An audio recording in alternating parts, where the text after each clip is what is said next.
From one boss fight that might have taken hours to complete to a weapon that changes your whole build, this is every Remembrance weapon in Elden Ring explained Axe of Godric. This is the I Peaked in Stormveil axe, and it's way better than it has any right to be for something born from pure insecurity. You're literally wielding Godric's idea of greatness. Heavy, loud, desperate. It comes from the remembrance of the grafted, and everything about it screams, look at me. The Axe of Godric is for players who like straightforward, weighty swings, but still want that boss weapon flair. It's not subtle. It doesn't need to be. What makes it good is the sheer stance pressure and crowd clearing feel you get from a heavy great axe moveset. When you land clean hits, enemies tend to flinch, fold, or both. It turns tight spaces into your personal nope zone. And if Godric's answer to weakness was more metal, the next weapon is him taking that concept to a deeply uncomfortable place. Grafted Dragon. This is what happens when a man looks at his arm and says, what if my hand was a dragon? And nobody stops him. Also from the remembrance of the grafted, this one isn't a sword or axe. It's the grafting fantasy made real, a weapon that feels like body horror with a moveset. It's perfect for the kind of build that wants intimidation factor first, and practicality second. You're not just fighting, you're showing up as a walking before picture of what the golden lineage became. What makes it worth using is that it comes with a built-in dragon-flavored weapon skill that adds a bursty,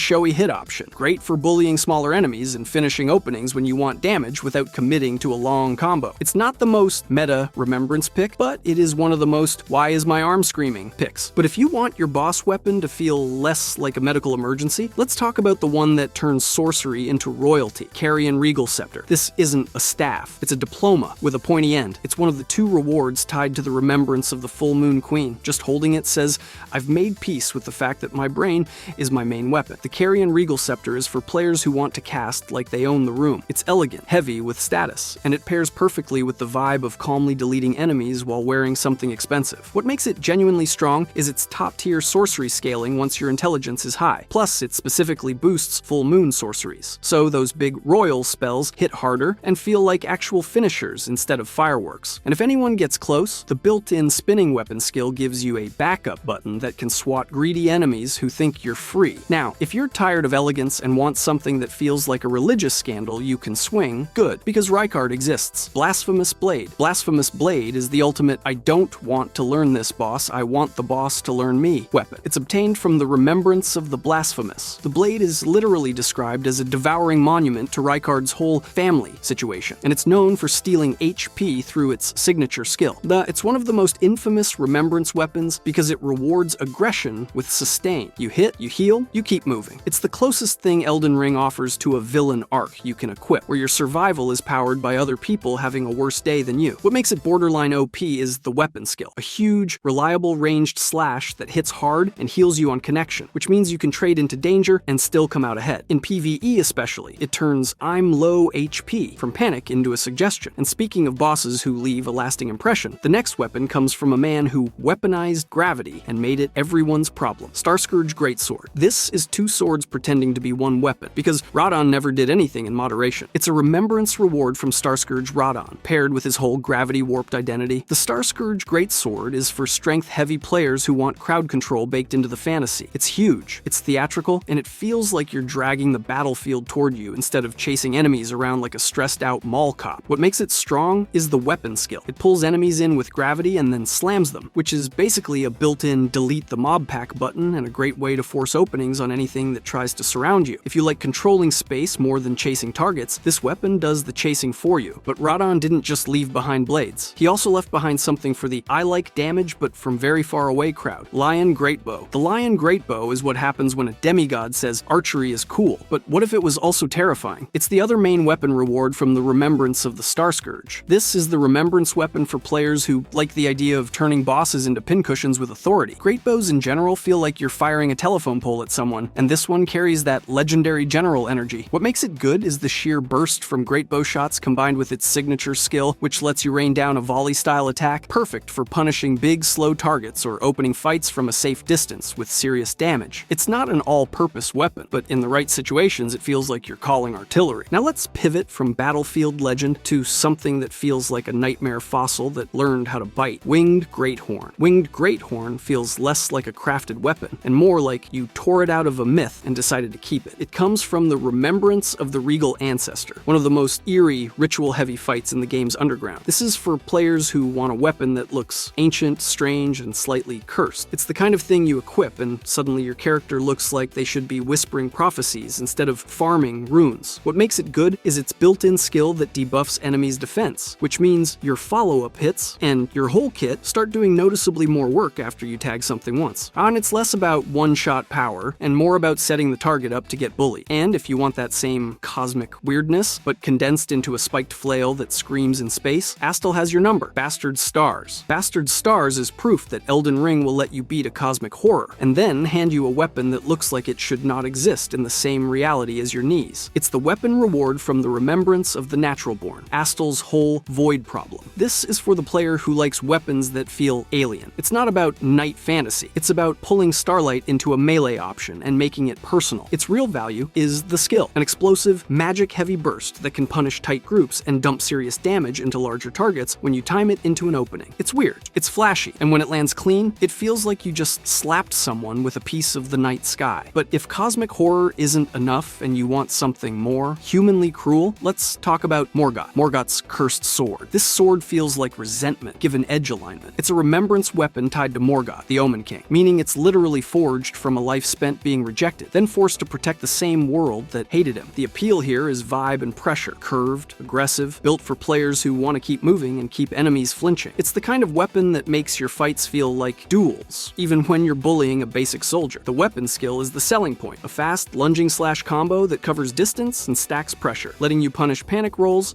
tag bosses during recoveries, and keep momentum without needing a huge opening. It's one of those weapons that feels better the more you play confidently, because it rewards you for staying on top of the enemy instead of backing off. Now, if you want a weapon that's less duelist and more ritual sight with legs, Mog is ready. Mogwin's Sacred Spear. This is not a spear. This is a sermon, and every stab is a paragraph. It's a remembrance weapon from the Blood Lord, and its signature move is literally Blood Boon Ritual, because of course it is. Mog's Spear is for arcane-flavored builds that want bleed, spectacle, and the feeling that you're committing a crime against nature every time you press the button. Its skill is why people fear it, a massive blood flame ritual that hits repeatedly in a wide area, melts groups, and chunks big targets hard enough that fights start feeling unfair in your favor. If you like weapons that turn one good opening into a full health bar panic, this is one of the nastiest remembrance picks, and if blood is one kind of horror, rot is the next. Because Millennia doesn't just fight you, she edits your future. Hand of Millennia. Hand of Millennia is elegance weaponized. It looks graceful, right up until it turns you into a statistic. It's the remembrance weapon from the Rot Goddess, and it's permanently tied to Waterfowl Dance, the move everyone has nightmares about. This weapon is for the player who wants speed with consequence. You're not swinging a katana, you're performing. The entire reason to run it is the skill. Waterfowl Dance? Not a multi-hit flurry that can erase enemies when you catch them in the right window, especially if you've built around sustained pressure. It's not easy mode, though. It rewards spacing, confidence, and knowing when you're allowed to commit, because whiffing that dance in front of a boss is basically signing a consent form. But if you're done being graceful and want something that feels like the end of a rulebook, Malekith is next. Malekith's Black Blade. This is the kind of weapon that makes the air feel quieter, like the world is bracing. It's the remembrance weapon from Malekith, the Black Blade, one of the most lore-loaded beings in the game. This is for players who like heavy weapons with finality. It carries that holy but terrifying energy, like you're swinging judgment, not steel. Its skill is the payoff, a sweeping destined death-style attack that hits hard at range and keeps pressure on bosses even when they try to back away, making it a great close the distance slash keep the turn tool for strength faith builds. It feels dramatic because it is. Every use looks like the end credits trying to start early. Now, if you want something less death incarnate and more I am the boss, now, Godfrey's kit is basically a warning label. Axe of Godfrey. Axe of Godfrey is the weapon equivalent of kicking the door off its hinges and calling it diplomacy. It's the remembrance weapon from Huaralu slash Godfrey, aka the man who treats honor like it's measured in crater size. This is for strength builds that want impact. It's not about finesse, it's about control. The weapon skill is a shockwave heavy slam that turns openings into crowd control, letting you flatten groups and bully anything that tries to trade with you up close. If you like the feeling of making enemies stagger just from existing near you, this axe plays like a threat the whole fight. And if you like big impact but want it dipped in ancient dragon weirdness, Faramazula has something sharp for you, Dragon King's Cragblade. This is what you pick when you want a weapon that feels like it was carved out of a storm. It's a remembrance weapon tied to Dragon Lord Placidus Axe. The name alone sounds like it should come with thunder. The Cragblade vibe is precision brutality. It's for players who want that dragon aesthetic without turning into a full-time caster. Yeah, its skill is the highlight, a lightning-charged thrust that turns you into a guided missile for a moment, great for punishing punishing openings, deleting a chunk of HP, and making bosses regret standing still. It's one of those Remembrance weapons that actually feels as lethal as its lore. Now, let's leave dragons behind and talk about the end of the world. Condensed into two weapons that feel like the credits are rolling and I'm still swinging energy. Marika's Hammer. Marika's Hammer is what you swing when you want to roleplay as the reason history cracked. It's one of the two weapons from the Elden Remembrance, meaning it's tied to the final stretch of the game's cosmic power structure. This is pure symbolic violence. It's not just a hammer, it's the idea of shattering order turned into a tool.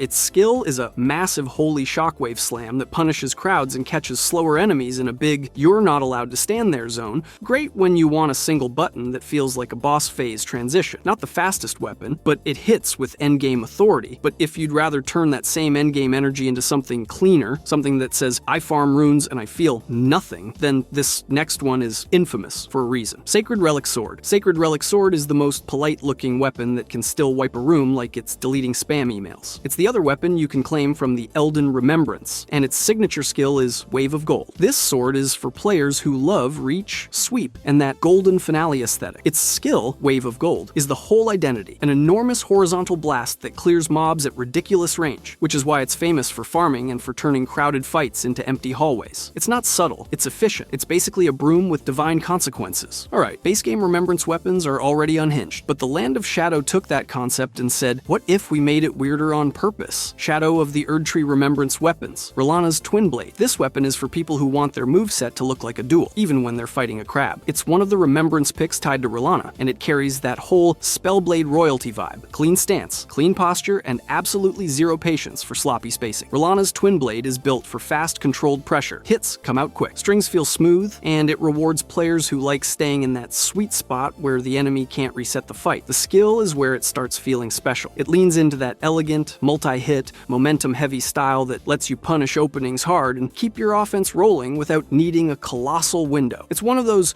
Remembrance weapons that feels cool and practical. Style that actually cashes out in combat. And if that was refined and surgical, the next one is the opposite, like someone took a nightmare, froze it, and handed you the handle. Putrescent Cleaver. This is the DLC saying, what if Frostbite, but with a great axe that looks like it came from a nightmare butcher shop. It's a Remembrance weapon from the Putrescent Knight, and it carries that rotten cold aesthetic, like the game dared you to swing it in public. The Putrescent Cleaver is for heavy weapon players who still want status pressure baked in. It hits with that chunky great axe authority, but it also leans into a colder, nastier game plan, where repeated contact starts tipping fights in your favor. Its skill is the standout, aggressive, committal, and perfect for turning one opening into a momentum swing, especially against enemies that normally try to dance out of heavy weapons. It's the kind of weapon that makes you play like you're always one good hit away from ending the conversation. Now, if you want something that feels engineered, like it shouldn't exist, but does anyway, Commander Gaius left behind a weapon that's basically a geometry lesson with a blade. Sword Lance. Sword Lance feels like the DLC dared someone to invent a weapon category mid-fight. It's the Remembrance weapon tied to Commander Gaius, built around that mounted commander brutality, except now you're the one holding the problem. This is for players who love spacing control. It plays like a weapon that wants to own the mid-range. Poke first, punish approaches, and keep enemies exactly where you want them. Its skill amplifies that "don't come near me" identity, letting you convert a clean read into a hard punish without needing a long combo window. If you like fights that feel tactical, where you win by controlling distance rather than out-trading, this one feels nasty in the best way. And if that was sharp and technical, the next Remembrance weapon is pure chaos, because it's literally a giant flower's revenge arc you get to swing. Yeah, Shadow Sunflower Blossom. This is what happens when the game takes a plant, gives it trauma, then asks you to bonk people with it. It's the Remembrance weapon from the Skagitry Avatar, a colossal weapon with a name that sounds pretty until it turns the ground into regret. This one is all about absurd impact. It's a colossal style bonk weapon that turns mistakes into knockdowns and makes mobs regret grouping up. The skill is the fun part. It's a big, dramatic slam style payoff that can catch multiple enemies and turn an opening into a full reset in your favor. It's not for speed demons, it's for players who want to feel like they're swinging a boss arena prop, and somehow it works. But if you'd rather trade blunt force comedy for something elegant and poisonous, Romina's Remembrance weapon is basically do not touch in polearm form.